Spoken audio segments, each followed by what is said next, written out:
Hello everyone, आप सभी का स्वागत है टारगेटपुर में। इस वीडियो में हम लोग देखेंगे दिल्ली सल्तनत से 100 प्लस महत्वपूर्ण प्रश्नों को।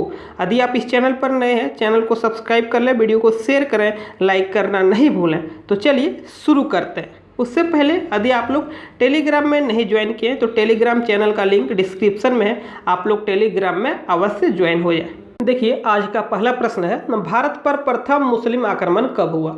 तो प्रथम मुस्लिम आक्रमण 712 ईस्वी में हुआ। इससे पहले भी आक्रमण हुआ, लेकिन सफल आक्रमण कहा जाए तो 712 में हुआ। किसने किया? मोहम्मद बिन कासिम। याद रखिएगा, मोहम्मद बिन कासिम ने भारत के पश्चिमी सीमा प्रांत सिंध क्षेत्र पर आक्रमण किया। उस समय सिंध का जो शासक था दाहिर, राजा दाहिर था। याद रखना है, सिंध का जो शासक था राजा दाहिर एक हिंदू राजा था। आगे हम लोग देखिए, तुगलकनामा के रचनाकार कौन है? तो तुगलकनामा किसने लिखा है? अमीर खुसरो ने लिखा है। अंतिम रचना है, अमीर खुसरो का अंतिम रचना तुगलकनामा है। देखिए, तैमूरलंग ने भारत पर कब आक्रमण किया? तो 1398 ईस्वी। याद रखना है, 1398 ईस्वी में तैमूरलंग ने भारत पर आक्रमण किया। इस समय तुगलक वंश का शासन था और तैमूरलंग के आक्रमण के बाद लगभग समाप्त हो गया तुगलक वंश। उसके बाद आया सैयद वंश। आगे हम लोग देखते हैं। देखिए आगे, सल्तनत काल में भू राजस्व का सर्वोच्च अधिकारी कौन था? तो सल्तनत काल में भू राजस्व का जो सर्वोच्च अधिकारी वजीर था। लेकिन यदि निचले स्तर में बात करें, ग्रामीण क्षेत्रों में, तो भू राजस्व का जो सर्वोच्च अधिकारी था चौधरी था। आगे हम लोग देखते हैं, दिल्ली के किस सुल्तान ने दक्षिण भारत को अधिपत्य करने का प्रयास किया? तो किस सुल्तान ने? अलाउद्दीन खिलजी ने। देखिए, मध्यकालीन भारत का अकबर किसे कहा जाता है? तो मध्यकालीन भारत का अकबर फिरोज शाह तुगलक को कहा जाता है। याद रखना है, फिरोज शाह तुगलक को। आगे हम लोग देखते हैं। देखिए, किस शासक ने स्वयं को खलीफा घोषित कर लिया था? तो स्वयं को खलीफा घोषित करने वाला कौन शासक था? मुबारक शाह खिलजी। याद रखना है, मुबारक शाह खिलजी। भारतीय इतिहास में बाजार एवं मूल्य नियंत्रण पद्धति का शुरुआत किस शासक के द्वारा किया गया? तो याद रखना है, अलाउद्दीन खिलजी। इस क्वेश्चन का आंसर हो जाएगा अलाउद्दीन खिलजी। देखिए आगे, गुलरुखी नाम से किस शासक ने कविताएं प्रकाशित करवाया? तो इस क्वेश्चन का आंसर हो जाएगा सिकंदर लोदी। याद रखना है, सिकंदर लोदी ने गुलरुखी नाम से कविता प्रकाशित करवाया। आगे हम लोग देखते हैं। देखिए, अलाउद्दीन खिलजी के समय देवगिरी का शासक कौन था? अभी आप लोग को कुछ देर पहले बताया कि अलाउद्दीन खिलजी ने दक्षिण भारत को पराजित करने का सर्वप्रथम प्रयास किया। तो जब आक्रमण किया दक्षिण भारत पर, उस समय यादव वंश का शासन चल रहा था और शासक कौन थे? रामचंद्र देव। तो याद रखना है, अलाउद्दीन खिलजी ने जब दक्षिण भारत के देवगिरी पर आक्रमण किया तो उस समय यादव वंश का रामचंद्र देव शासक था। आगे हम लोग देखते हैं, किस शासक को भारत के इतिहास में बुद्धिमान पागल कहा जाता है? तो बुद्धिमान पागल किसे कहा जाता है? मोहम्मद बिन तुगलक। याद रखना है, मोहम्मद बिन तुगलक को बुद्धिमान पागल कहा जाता है। अब देखिए, किस सुल्तान को विरोधों का मिश्रण कहा जाता है? अभी हम लोग देखें कि बुद्धिमान पागल किसे कहा जाता है? बुद्धिमान पागल मोहम्मद बिन तुगलक को कहा जाता है। तो विरोधों का मिश्रण भी मोहम्मद बिन तुगलक को कहा जाता है। देखिए, सल्तनत काल में सुल्तान की उपाधि धारण करने वाला पहला शासक कौन था? तो सल्तनत काल में सुल्तान की उपाधि इल्तुतमिश ने सर्वप्रथम धारण किया।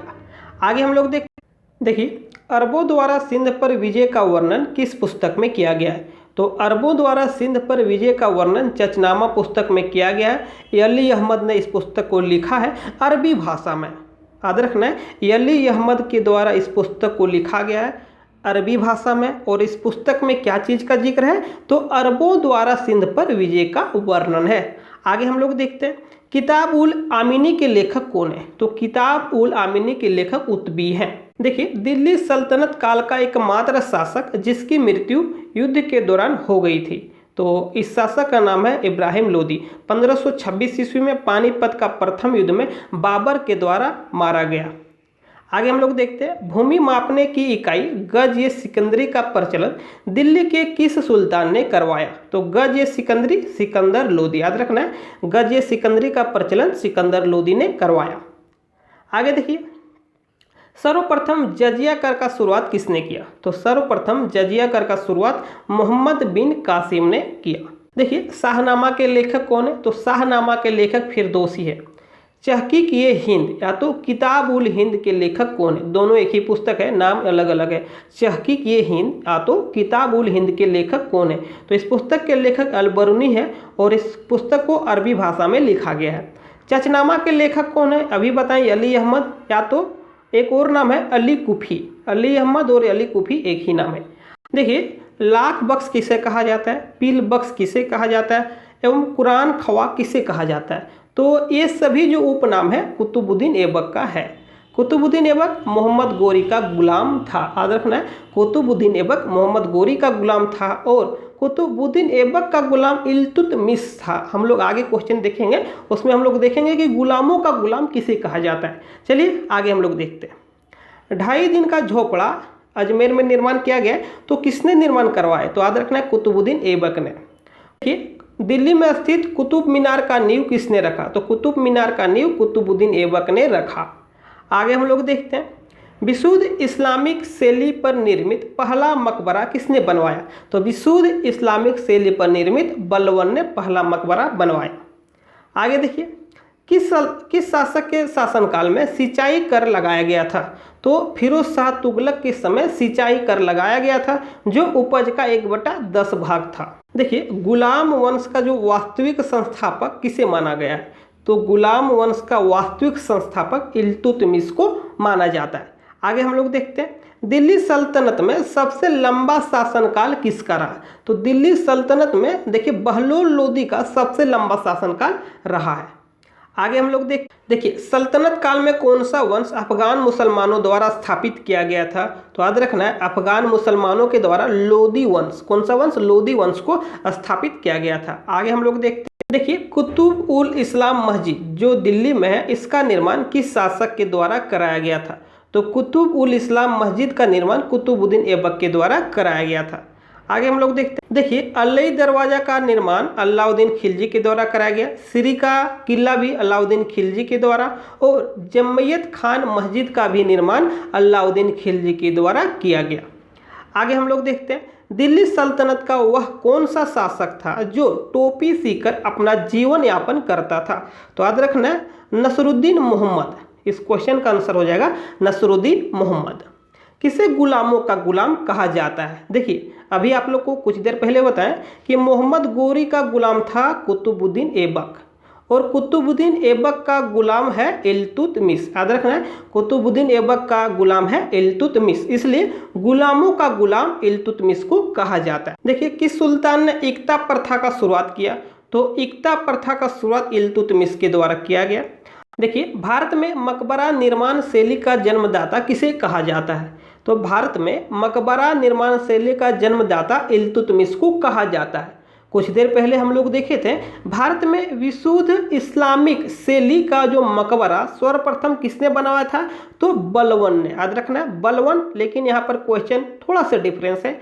यहाँ पर पूछा गया है कि भारत में मकबरा निर्माण शैली का जन्मदाता किसे माना जाता है? तो इस क्वेश्चन का आंसर होगा इल्तुतमिश। यदि यहीं पर लग जाता है कि विशुद्ध इस्लामिक शैली का मकबरा का निर्माण सर्वप्रथम किसने किया, तो होगा बलबन।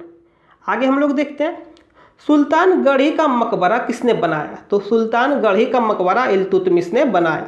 हौज-ए शमसी का निर्माण किसने करवाया? तो हौज-ए शमसी का निर्माण इल्तुतमिश ने कराया।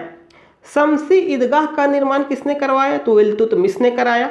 और हजार खंभा महल किसने बनवाया? तो अलाउद्दीन खिलजी ने बनाया। देखिए, पीसीएस के एग्जाम में किस प्रकार का क्वेश्चन पूछ लिया जाता है। यही क्वेश्चन आप लोग को बोलेगा कि मिलान करें, सुमेलित करें, इनमें से कौन सा कथन सत्य है, इनमें से कौन सा कथन असत्य है, तो कूट में आंसर करने के लिए कहेगा। तो ध्यान से देखते जाएं, स्किप नहीं करें, एक एक क्वेश्चन को आप लोग देखते जाएं। देखिए, ऊखा मस्जिद कहाँ पर है? भरतपुर राजस्थान में। ऊखा मस्जिद का निर्माण किसने करवाया? तो ऊखा मस्जिद का निर्माण मुबारक खिलजी ने करवाया। देखना, मुबारक खिलजी। आगे हम लोग देखते हैं, किसे द्वितीय सिकंदर कहा जाता है? तो द्वितीय सिकंदर अलाउद्दीन खिलजी को कहा जाता है। अलाउद्दीन खिलजी ने स्वयं को सिकंदर ये सानी की उपाधि दी थी। याद रखना, सिकंदर ये सानी अलाउद्दीन खिलजी, तो द्वितीय सिकंदर पूछे तो अलाउद्दीन खिलजी। देखिए, किस सुल्तान ने घर कर और चरई कर लगाया था? तो अलाउद्दीन खिलजी ने घर कर और चरई कर लगाया था। आगे देखिए, किस सुल्तान ने अपने खिलाफ हो रहे विद्रोह को शांत करने के लिए 4 नए अध्यादेश जारी किया था? तो अलाउद्दीन खिलजी। किसने किया था? अलाउद्दीन खिलजी ने। किस सुल्तान ने एकता प्रथा को समाप्त किया? तो ये अलाउद्दीन खिलजी ने एकता प्रथा को समाप्त किया। देखिए, सांकेतिक मुद्रा का प्रचलन किसने करवाया? तो सांकेतिक मुद्रा का प्रचलन मोहम्मद बिन तुगलक ने करवाया। उल्लुग खां की उपाधि किसे प्रदान किया गया? तो याद रखना है बलवन। इस क्वेश्चन का आंसर हो जाएगा बलवन। सल्तनत काल में अरीज ए मुमालिक का संबंध किससे था? तो अरीज ए मुमालिक का संबंध देखिए सैन्य विभाग से था। अरीज ए मुमालिक का संबंध सैन्य विभाग से था। आगे हम लोग देखते हैं, बरीद ये मुमालिक का संबंध किससे है? तो गुप्तचर व्यवस्था से। याद रखना है, बरीद ये मुमालिक का संबंध गुप्तचर व्यवस्था से है। आप लोग को पहले बताएं कि इस तरह का क्वेश्चन मिलान करने दे सकता है। आगे हम लोग देखते हैं, देखिए सल्तनत काल में न्याय विभाग का प्रधान काजी उल कुजात था। याद रखना है, न्याय विभाग का प्रधान काजी उल कुजात था। देखिए, दीवान ये कोही विभाग का संबंध कृषि विभाग से था। मोहम्मद बिन तुगलक के समय दीवान ये कोही कृषि विभाग से संबंध था। दीवान ये अर्ज का संबंध सैन्य विभाग से था। बलवन के समय दीवान ये अर्ज का संबंध सैन्य विभाग से था। आगे हम लोग देखते हैं, दीवान ये मुस्तखराज का संबंध वित्त विभाग से था। याद रखना है, दीवान ये मुस्तखराज का संबंध वित्त विभाग से था। दीवान ये ईसा का संबंध पत्राचार विभाग से था। आगे हम लोग देखते हैं, तारीख ये फिरोज शाही के रचनाकार कौन है? तारीख ये फिरोज शाही के रचनाकार जियाउद्दीन बर्नी है। देखिए आगे, तबकात ये नासिरी के रचनाकार कौन है? तबकात ये नासिरी के रचनाकार मिन्हास उल सिराज है। याद रखना है, मिन्हास उज सिराज। आगे देखिए फतुहात ये फिरोज शाही के रचनाकार कौन है? तो फतुहात ये फिरोज शाही के रचनाकार फिरोज शाह तुगलक है। तारीख ये मुबारक शाही के रचनाकार कौन है? तारीख ये मुबारक शाही के रचनाकार अहिया बिन अहमद है। याद रखना है, तारीख ये मुबारक शाही के रचनाकार अहिया बिन अहमद है। आगे हम लोग देखिए, बर्नी ने यह कथन किस सुल्तान के लिए कहा? जब वह शासन बना तो वह शरीयत के कानूनों एवं आदेशों से स्वतंत्र था। तो यह कथन अलाउद्दीन खिलजी के लिए कहा गया था। किसने कहा? बर्नी ने कहा। आगे हम लोग देखते हैं, 56 कोट दूर का निर्माण किसने करवाया? तो 56 कोट दूर का निर्माण गयासुद्दीन तुगलक ने करवाया। हौज ये खास का निर्माण, देखिए हौज ये खास का निर्माण अलाउद्दीन खिलजी ने करवाया। कुछ देर पहले हम लोग पढ़े। देखिए, आदिलाबाद का किला का निर्माण किसने करवाया? तो आदिलाबाद का किला का निर्माण फिरोज शाह तुगलक ने करवाया। फिरोज शाह तुगलक के द्वारा स्थापित दीवान ये इस्तेहाक का संबंध है। तो फिरोज शाह तुगलक के द्वारा स्थापित दीवान ये इस्तेहाक का संबंध पेंशन विभाग से है। आगे हम लोग देखते हैं, सल्तनत काल में उस्र क्या था? तो सल्तनत काल में उस्र मुसलमानों से लिए जाने वाला एक भूमि कर था। खराज क्या था? गैर मुसलमानों से लिए जाने वाला एक भूमि कर था। जजिया क्या था? गैर मुसलमानों से लिए जाने वाला एक धार्मिक कर था। और आगे हम लोग देखते हैं, ज़कात क्या था? तो ज़कात मुसलमानों से लिए जाने वाला एक धार्मिक कर था। देखिए, बदायूनी ने किस शासक के विषय में कहा था कि अंततः लोगों को उससे लोगों से मुक्ति मिल गई? तो यह जो कथन था मोहम्मद बिन तुगलक के बारे में कहा गया था। आगे हम लोग देखते हैं, यामिनी उल खलीफा का उपाधि किसने धारण किया? तो आमिनी उल खलीफा का उपाधि अलाउद्दीन खिलजी ने धारण किया। गाजी का उपाधि किसने धारण किया? तो गयासुद्दीन तुगलक ने। आगे हम लोग देखते हैं, राजमुंदरी के अभिलेखों में किस शासक को विश्व का खान कहा गया है? तो मोहम्मद बिन तुगलक को राजमुंदरी अभिलेख में विश्व का खान कहा गया। आगे हम लोग देखते हैं, रैयत ये आला का उपाधि किसने धारण किया? तो खिज्र खान है। याद रखना है, खिज्र खान ने रैयत ये आला का उपाधि धारण किया। हजरत ये आला का उपाधि किसने धारण किया? तो बहलोल लोदी ने। हजरत ये आला का उपाधि बहलोल लोदी ने धारण किया। किस शासक ने सिक्कों पर खलीफा का नाम अंकित करवाया? तो सिक्कों पर खलीफा का नाम अंकित करवाने वाला शासक फिरोज शाह तुगलक है। आगे हम लोग देखते हैं, किस सुल्तान ने बेरोजगार को रोजगार दिया? तो इस क्वेश्चन का आंसर है फिरोज शाह तुगलक। ब्राह्मणों पर जजिया कर लगाने वाला प्रथम शासक, ब्राह्मणों पर जजिया कर लगाने वाला प्रथम शासक फिरोज शाह तुगलक है। आगे हम लोग देखते हैं, फिरोज शाह ने, देखिए फिरोज शाह तुगलक द्वारा बनाए गए कुछ शहर जौनपुर, फिरोजपुर, फतेहाबाद और हिसार। याद रखना है कि फिरोज शाह तुगलक ने जौनपुर शहर बसाया, फिरोजपुर और फतेहाबाद, हिसार। आगे हम लोग देखते हैं, अमीर खुसरो ने किसके संबंध में कहा कि वह अपने मुकुट के नीचे सैकड़ों पंडितों की बुद्धि छिपाए रखता है। तो गयासुद्दीन तुगलक के विषय में कहा गया है अमीर खुसरो के द्वारा कि गयासुद्दीन तुगलक अपने मुकुट के नीचे सैकड़ों पंडितों की बुद्धि छिपाए रखता है। देखिए, दिल्ली सल्तनत के किस शासक ने स्वयं को पैगंबर का वंशज बताया? तो खिज्र खां। इस क्वेश्चन का आंसर हो जाएगा खिज्र खां। देखिए, अकाल संहिता का स्थापना किसके द्वारा कराया गया था? तो अकाल संहिता का जो स्थापना है मोहम्मद बिन तुगलक के द्वारा कराया गया था। आज का अंतिम प्रश्न है, वीडियो को आप लोग शेयर जरूर कीजिएगा, कमेंट जरूर कीजिएगा कि वीडियो कैसा लगा। साथ ही चैनल पर नए तो चैनल अवश्य सब्सक्राइब कीजिएगा, लाइक करना नहीं भूलिएगा। टेलीग्राम का लिंक डिस्क्रिप्शन में है, आप लोग टेलीग्राम में अवश्य ज्वाइन कर जाइए। सिजदा और पाबोस प्रथा का शुरुआत किसने करवाया? तो सिजदा और पाबोस प्रथा का शुरुआत बलबन ने कराया। मिलते हैं नेक्स्ट वीडियो में, तब तक के लिए थैंक यू।